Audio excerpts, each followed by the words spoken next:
अस्सलाम वालेकुम, मैं हूं आपकी होस्ट निमरा खान। हम इस वक्त मौजूद हैं association of builders and developers में। जी बिल्कुल, अभी आबाद काफ़ी दिनों से जो है वो सुर्खियों में था क्योंकि नए चेयरमैन आबाद जो हैं वो आ चुके हैं। जी बिल्कुल, इस वक्त इस दौर में जो है बहुत बड़ी बात है जो कहना चाहिए किसी भी नई जगह पर किसी भी नए ओहदे पर वापस से आना कहना चाहिए या आकर अपनी जिम्मेदारियों को निभाना, क्योंकि बहुत मुश्किल है इस वक्त जो हमारी फील्ड का हाल है। जी बिल्कुल, हमारे जो नए चेयरमैन आबाद हैं वो हैं जनाब हसन बख्शी। आज हम जानते हैं उनके बारे में, उनकी जर्नी के बारे में और आपको भी बताते हैं। ये हम साथ इस वक्त मौजूद हैं जनाब न्यू चेयरमैन आबाद मोहम्मद हसन बख्शी। अस्सलाम वालेकुम। वालेकुम अस्सलाम। कैसे हैं आप सर? अल्हम्दुलिल्लाह। सर ये बताइए सबसे पहले कि मतलब इस वक्त जो हाल चल रहा है हमारी इकनॉमी का, ये मेरा फर्स्ट ही सवाल आ गया। रीज़न ये है कि इस वक्त जो हालात चल रहे हैं मुल्क के, इस वक्त कोई भी अहम जिम्मेदारी लेने वाला बंदा बहुत ही ज़्यादा काबिल तारीफ़ है मेरी नज़दीक। तो इस वक्त आप ये जिम्मेदारी ले रहे हैं आबाद की, क्योंकि पिछले कुछ सालों में और अभी में बहुत फ़र्क है अब हालात में, और आप माशाल्लाह से अभी नए चेयरमैन आबाद आए। अब नई, आई डोंट थिंक सो कि पुराने जो साल गुजरे हैं ये आने वाला साल भी ऐसा ही है या आने वाले आई डोंट नो कैसे होंगे। क्या कहते हैं आप? बिस्मिल्लाहिर्रहमानिर्रहीम। सबसे पहले आपका बहुत शुक्रिया। देखिए, बात यह है कि यस, इसमें कोई डाउट नहीं है, चैलेंजिंग साल है। And as far as I am concern, I enjoy taking challenges. क्या चैलेंज है? चैलेंज है इकॉनमी का, चैलेंज है, चैलेंज है पॉलिसीज़ का, चैलेंज है, चैलेंज है लॉ एंड ऑर्डर सिचुएशन का, चैलेंज है, चैलेंज एक बहुत बड़ा है, फ्लाइट ऑफ कैपिटल का चैलेंज है। और मैं ये समझता हूँ कि हमने फेडरल गवर्नमेंट से मिलके, हमने प्रोविंशियल गवर्नमेंट से मिलके, हमने SIFC से मिलके, जिसको लीड करते हैं आर्मी इस्टेब्लिशमेंट, उससे मिलके हमने ये तमाम मामलात को रिजॉल्व करने की कोशिश करना है। करना ना करना अल्लाह के हाथ में है, बट हमें ईमानदारी से कोशिश करना चाहिए एफर्ट्स हम करें और हम डायरेक्टेड एफर्ट्स करें। देखिए, हम वो लॉजिक से बात करें, जिससे भी बात करें कि वो जब हमारी बात सुने तो उसको ऐसा लगे कि हम दिल के अंदर से बोल रहे हैं, हार्ट से बोल रहे हैं, हम कोई ड्रामा नहीं कर रहे हैं और हम कोई ऐसी बात नहीं कर रहे हैं। क्योंकि देखें, ये नहीं हो सकता कि मतलब for me to progress Pakistan has to progress, for my members to progress Karachi, Sindh and entire Pakistan has to progress. So it has to be a win win situation for everyone, सिर्फ हमारे लिए नहीं। हम चलेंगे तो 72 इंडस्ट्रीज चलेंगी, 72-74 इंडस्ट्रीज़ पाकिस्तान में चलेगी, सीमेंट चलेगी, स्टील चलेगी, टाइल चलेगी, पाइप की चलेगी, यू नेम इट। हम चलेंगे तो स्किल्ड अनस्किल्ड लोगों को एम्प्लॉयमेंट मिलेगी, एम्प्लॉयमेंट जनरेट होगी, जो कि इस मुल्क की इस वक्त अव्वलीन तरजीह है कि लोगों को एम्प्लॉयमेंट मिले। ह्यूज पॉपुलेशन है, 24-25 करोड़ लोगों की, और आप देखते हैं हर साल 30 से 40 लाख लोग एम्प्लॉयमेंट में आता है, पर इतनी वैकेंसीज क्रिएट नहीं होती। क्यों नहीं होती? गवर्नमेंट का काम नहीं है ये वैकेंसीज क्रिएट करना, ये प्राइवेट सेक्टर का काम है। और प्राइवेट सेक्टर को जब तक गवर्नमेंट एक पेज पे नहीं लेगी, स्टेक होल्डर्स को साथ नहीं मिलाएगी, पॉलिसी फॉर्मेशन में नहीं उनको ओनरशिप देगी, तो कैसे होगा? किस तरह से आगे बढ़े हैं वो? तभी मैंने कहा कि फ्लाइट ऑफ कैपिटल इस वक्त पाकिस्तान से बहुत हो रहा है। इसे हमें पहले रोकना है और फिर रिवर्स करना है। रिवर्स करना कि ना सिर्फ हमारे जो वो पाकिस्तानी भाई जो पैसा बाहर ले जा रहे हैं या ले जाना चाहते हैं, उनको ऐसा लगे कि नहीं यार, this is a good place for investment, वो फिर दूसरे आएंगे। उनको देखा देखी दूसरे आएंगे, जब उन्हें कुछ दिखेगा तभी तो वो आएंगे। तो हमारी कोशिश ये है कि जो भी हमसे हो सके और जिस लेवल पे हो सके, हम उस पर अपनी मेहनत करें और वो चीज़ अचीव करने की कोशिश करें अंडर द बैनर ऑफ आबाद, जो ये इंडस्ट्री का राइट बनता है और ये कंट्रीब्यूशन होना चाहिए पाकिस्तान इकॉनमी में। अच्छा, इसके अलावा एक और सवाल है हमारा कि मतलब अब आपको क्या लगता है कि जो पुरानी पॉलिसीज़ थी वो सेम होनी चाहिए, या आप एज अ न्यू चेयरमैन आए, आप कुछ पॉलिसीज़ चेंज चाहेंगे? क्या कहना चाहते हैं स्पेशली पॉलिसीज़? देखिए, मैं आपको बताऊँ, आबाद की 10-12 साल से हमारा एक एलाइड ग्रुप है जिसको लीड करते हैं मोहसिन शेखानी साहब। पॉलिसीज़ हमारी हर चेयरमैन की तकरीबन वही हैं और तरजीहात भी वही हैं। यस, काम करने का फ़र्क हो सकता है मेरे से पुराने चेयरमैन ने मेरे से अच्छा किया हो, उससे पुराने ने उससे अच्छा किया हो, बट हम सब के टारगेट और सही गोल्स ये हैं, और टारगेट और गोल ये है कि इस इंडस्ट्री को उसका जायज़ मकाम दिलाना, इस मुल्क में इकोनॉमिक एक्टिविटी बढ़ाना, इस मुल्क में एम्प्लॉयमेंट एक्टिविटी क्रिएट करना, इस मुल्क के रहने वाले को एक मुनासिब कीमत पे मकान दिलाना, इस मुल्क के रहने वाले को जो पहला मकान लेता है, जैसा आप हैं, आपके कैमरामैन हैं, उनको वो मौके पैदा करना कि वो अपना मकान ले करना, वो सारे जी मौके जी कि हमारे लिए आसान। अभी बताइए, जो अभी इस वक्त जो महंगाई का हाल है, मतलब घर लेना तो बहुत दूर की बात है कि एक आम इंसान तो 2 वक्त की रोटी भी नहीं खा पा रहा, कहना चाहिए। आटे और चावल और इतने महंगे हो चुकी हैं चीज़ें। तो ये बताइए कि एक आम आदमी इंक्लूडिंग मी, हम लोग किस तरह से घर परचेज करें, क्योंकि कितना भी मतलब इस तरह डिफरेंट बिल्डर्स ने अलग अलग रेट लगाए हुए हैं, अभी इंस्टॉलमेंट भी कम है, सब कुछ हो रहा है, लेकिन एक आम इंसान की रेंज में वो भी नहीं है। अब वो क्या करें? देखिए, आपकी बात 200% सही है, 100% नहीं। मैं कहता हूँ आम नहीं, दरमियाने तबके का आदमी भी मकान नहीं ले सकता, इसमें कोई दो राय नहीं है। देखिए, गवर्नमेंट ने एक कदम आगे बढ़ना पड़ेगा। पिछली हुकूमत थी, उन्होंने हर उस आदमी के लिए फाइनेंसिंग अवेलेबल की थी जो पहला मकान ले रहा है, एट अ रेट ऑफ 5%। यानी मैं आपको अपने घर की एक मिसाल देता हूँ। मेरी वालदा हैं, ज़ईफ़ हैं, हमारे यहाँ एक नर्स थी, उन्होंने कहा कि हसन भाई मुझे मकान लेना है। मैंने बोला पैसे कितने हैं आपके पास? तो उन्होंने कहा कि मेरे पास 10 लाख रुपए हैं। मैंने उनको एक मकान दिलवाया, फ्लैट दिलवाया। मकान से मुराद फ्लैट 60 लाख रुपए, 10 लाख उनकी डाउन पेमेंट थी, 50 लाख रुपए का वो 5% फाइनेंसिंग पे उनको मकान मिला। 5% फाइनेंसिंग पे मकान मिला, जिसकी कीमत इंस्टॉलमेंट 32-33 हज़ार रुपये माहाना थी, और वो उस वक्त 35 हज़ार रुपये माहाना किराए पे रह रही थी। उन्होंने वो 10 लाख दिए, वो इंस्टॉलमेंट ली, और वो उस मकान में शिफ्ट हो गई। 3 साल हुए होंगे या 3.5 साल, वो वही इंस्टॉलमेंट भर रही हैं, और आज उस मकान की कीमत 1 करोड़ 20 लाख हो गई। एक वेल्थ क्रिएशन हो गई। इसी तरह एक मेरे अजीज़ हैं, करीबी अजीज़ हैं, आर्किटेक्ट हैं, उन्होंने एक फ्लैट लिया 1 करोड़ 60 लाख रुपए का। 60 लाख रुपए उनके पास थे, 1 करोड़ रुपए की फाइनेंसिंग ली, उनकी किस्त बनी 50-52 हज़ार रुपये या 60 हज़ार, मुझे एग्जैक्ट याद नहीं। और वो उन्होंने 4 साल पहले फ्लैट लिया, और आज उस फ्लैट की कीमत होगी 4.5 करोड़ रुपये, और वो 60 हज़ार किस्त दे रहे हैं, और उसकी रेंटल वैल्यू उस मकान की है 1,50,000 रुपये। कैसे हुआ ये? गवर्नमेंट ने स्टेप इन किया। दुनिया भर में देखें, एक आम आदमी, एक दरमियाने तबके के आदमी के लिए मकान लेना है, वो उसका कॉन्स्टिट्यूशनल राइट है। ये कोई फेवर नहीं है गवर्नमेंट की तरफ से। कोई अगर गवर्नमेंट का अहदेदारी समझता है ये फेवर है, ये गलत फहमी में है। यूके में तो जो डाउन पेमेंट होती है ना 10%, उसमें भी 5% गवर्नमेंट डालती है इंटरेस्ट फ्री, ताकि लोग अपने घर में रहें, ओनरशिप हो, वेल्थ क्रिएशन हो, लोग सड़कों पे ना सोएं, लोग जो है मतलब कच्ची आबादियों में नहीं जाएं, इलीगल वो घर नहीं बने।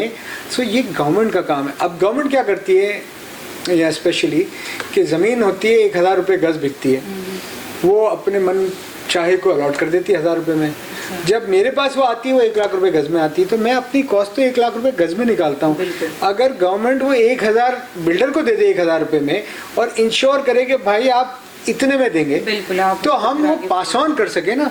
ये और कानून क्या कहता है? कानून बहुत क्लियर है। कानून ये है कि 120 गज से ऊपर का कमर्शियल प्लॉट अलॉट नहीं हो सकता है, ऑक्शन होगा। हाई कोर्ट का ऑर्डर भी मौजूद है, पर अनफॉर्चुनेटली 1947 से आज तक ऑक्शन ही नहीं हुआ है।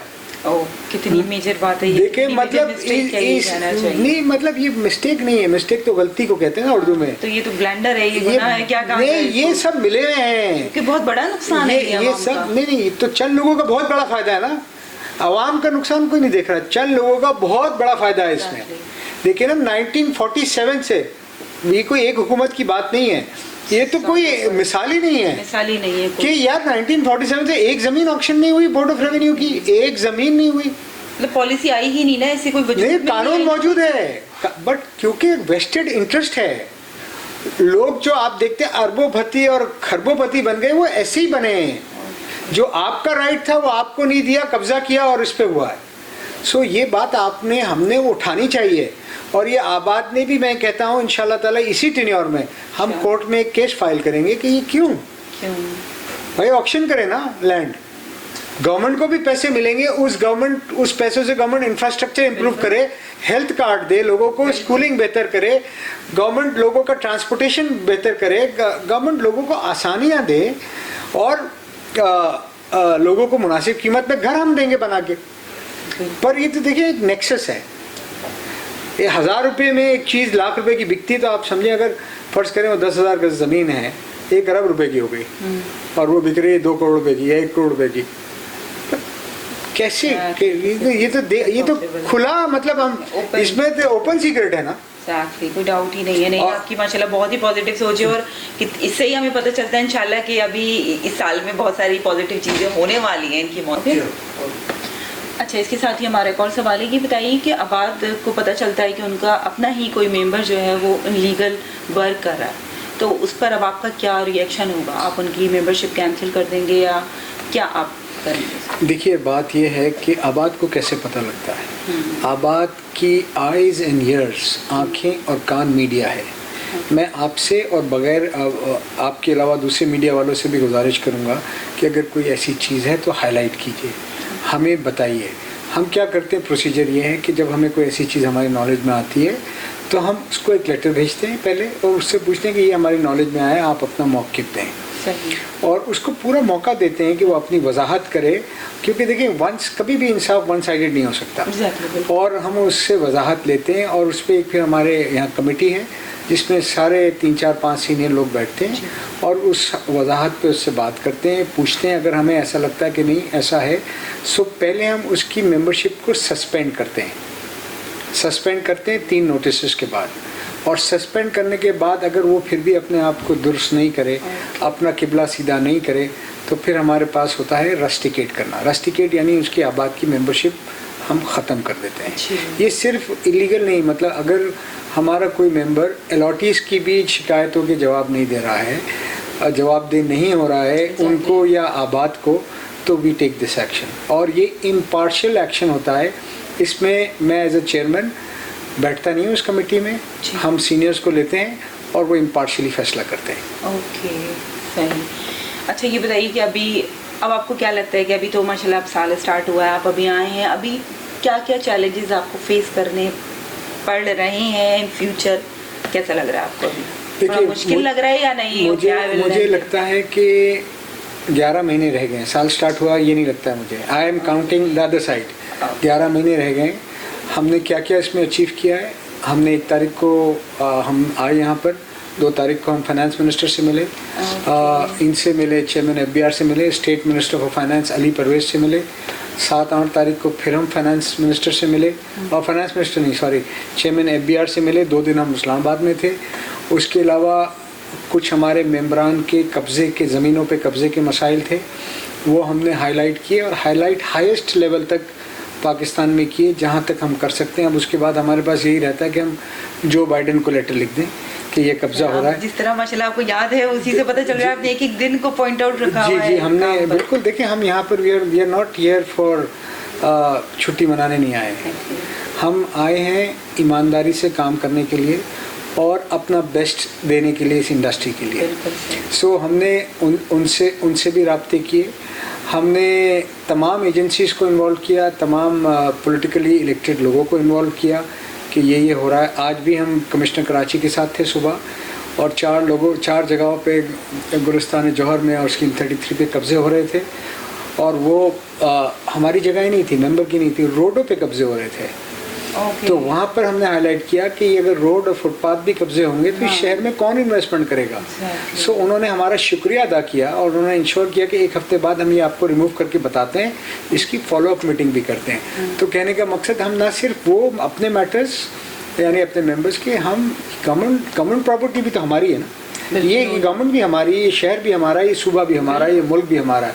तो हम वो चीज़ों को भी हाईलाइट कर रहे हैं कि जो हम समझते हैं कि हमारा फ़र्ज़ बनता है बहैसियत एक शहरी होने के नाते। इसी तरह हमारे मेंबर्स की कुछ ज़मीनों पे कब्ज़ा होने की कोशिश की गई, जिस पे FIR नहीं कटी। हम जावेद ओडो साहब से मिले, उन्होंने कहा I look into it, additional IG हैं। हम फिर इंटीरियर मिनिस्टर साहब से मिले, मतलब हम सईद गनी साहब से मिले। हमने कहा कि इकॉनमी चलानी है, सईद गनी साहब लोग इन्वेस्टमेंट निकाल के लेके जा रहे हैं पाकिस्तान से, और कराची के लिए, सिंध के लिए कंस्ट्रक्शन ऐसे ही है जैसे फैसलाबाद के लिए टेक्सटाइल है, जैसे सियालकोट के लिए सर्जिकल आइटम्स है। It is so very important here. So I requested him कि आप हमारे साथ बैठें, कोई ऐसी पॉलिसी बनाएं ताकि हम दुबई से इफ़ नॉट कम्पीट, देखिए उसका इंफ्रास्ट्रक्चर अलग है, उसके मामलात अलग हैं, कहीं ना कहीं तो हम लोगों को आसानी दें ताकि लोग कोशिश करें, कहीं सेटिस्फाई तो हों, कुछ लोग यहाँ पैसे लगाएं। देखिए जिसने 1-1.5 करोड़ का फ्लैट लेना है उसके पास तो चॉइस नहीं, पर अगर जिस आदमी ने 2 अरब रुपए का प्लॉट लेके बिल्डिंग बनानी है या हाउसिंग सोसाइटी बनानी है, उसके पास चॉइस है कि वो पैसे दुबई में लगाए, वो पैसे यूके में लगाए, पैसे यूएस में लगाए, वो सऊदी अरेबिया में लगाए। सो हम उन लोगों को चाहते नहीं कि वो अपने पैसे ले जाएं, क्योंकि यही वो लोग हैं जो 500, 1000, 2000, 5000 लोगों की एम्प्लॉयमेंट क्रिएट करते हैं। सो हमें इनको वो स्पेस देनी है जहाँ पर वो लीगल काम कर सकें। बिल्कुल, ये हमारी कोशिश होनी चाहिए। Exactly, thank you sir. इसके साथ ही ये बताइए कि तामीरात का जो शोबा है वो काफ़ी टाइम से काफ़ी कहना चाहिए पस्ती और बुलंदी दोनों ही चीज़ें चल रही हैं, और बजट पास होने के बाद काफ़ी मुश्किलात का सामना भी रहा है। अभी आप क्या देखते हैं अब आने वाले वक्त में? देखिए मैं समझता हूँ तामीरात के लिए, अगर ईमानदारी से बताऊँ आपको, फाइनेंस मिनिस्टर की मीटिंग को मद्देनज़र रखते हुए, chief of army staff Asim Munir साहब की मीटिंग को मद्देनज़र रखते हुए, कि कंस्ट्रक्शन में एक झटका जो अब आने वाला है वो ये है कि government of Pakistan non filer के लिए प्रॉपर्टी ख़रीदने पे पाबंदी लगा रही है। हालांकि मेरा इसमें पॉइंट ऑफ व्यू ये है कि पहले आपने नॉन फाइलर पे एक एक्स्ट्रा टैक्स लगाया, एक कैटेगरी क्रिएट की, वो गलती की, और आज फिर गलती कर रहे हैं। आपको नॉन फाइलर को प्रॉपर्टी लेनी देनी चाहिए, क्योंकि जब वो प्रॉपर्टी ट्रांसफ़र करता है उसी वक्त आपके पास उसका डेटा आ जाता है, आप उसको रजिस्टर करें, टैक्स भी आएगा, डेटा भी आएगा, और पाकिस्तान का पैसा पाकिस्तान में लगेगा। बट वो कहते हैं नहीं, जब अगर ये हम करेंगे तो लोग फाइलर बनेंगे। खैर हमारी राय फ़र्क है, आज भी फ़र्क है, हम मुख्तलिफ चैनल्स पे भी कहते हैं। उसके बाद देखें बैंक का इंटरेस्ट कम होने जा रहा है, तो वो पॉजिटिव चीज़ है। और मैं ये समझता हूँ कि चीफ ऑफ आर्मी स्टाफ ने कहा कि कराची में specially being the financial hub of Pakistan, किसी किस्म की इलीगैलिटी को बर्दाश्त नहीं किया जाएगा, और जो भी आदमी इसमें इन्वॉल्व होगा बिला इम्तियाज़ उसके ख़िलाफ़ एक्शन लिया जाएगा। ये भी बहुत मुस्बत चीज़ है। प्लस जैसे मैंने आपका कहा कि बैंक का इंटरेस्ट जब नीचे आएगा तो लोग बैंक से पैसे निकाल के रियल स्टेट में लगाएंगे, और अब जो ये स्टॉक एक्सचेंज में भी तेज़ी है, इसके बाद ये पैसा भी निकल के रियल स्टेट कंस्ट्रक्शन में लगेगा। तो मुझे उम्मीद है कि चीज़ें अच्छी होंगी। इसी तरह जो एलसीज़ वगैरह नहीं खुल रही थी 1 साल पहले पाकिस्तान से, अब वो भी कुछ चीज़ें बेहतर हो गई हैं, एलसीज़ भी खुलने लग गई हैं पाकिस्तान की। एक बड़ा सवाल है, वो है पॉलिटिकल स्टेबिलिटी।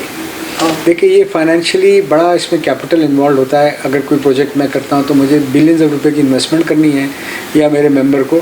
सो मैं फाइनेंशियल स्टेबिलिटी देखता, मैं पॉलिटिकल स्टेबिलिटी चाहता हूँ इतनी बड़ा एक्सपोजर लेने के। सो ये मैं समझता हूँ कि अब ये जो हमारी एडमिनिस्ट्रेशन है, पॉलिटिकल भी और आर्मी इस्टेब्लिशमेंट भी है, वो अब पाकिस्तान में जहाँ पर फाइनेंशियल डिसिप्लिन लाने की कोशिश करेगी, इकोनॉमिक पॉलिसीज़ देने की कोशिश करेगी, इसी तरह पॉलिटिकल स्टेबिलिटी भी देनी पड़ेगी। इसमें कोई दो राय नहीं है। पहले पॉलिटिकल स्टेबिलिटी होगी तब यहाँ पर इन्वेस्टमेंट आएगा। सही। अच्छा सर, हमारी नॉलेज के मुताबिक आप चेयरमैन आबाद पहले भी बन चुके हैं? जी, मैं चेयरमैन आबाद 2018-19 में भी रहा हूँ। उससे पहले मैं सीनियर वाइस चेयरमैन आबाद भी रहा हूँ, रीजनल चेयरमैन आबाद भी रहा हूँ। मैं prime minister task force housing का मेंबर भी हूँ।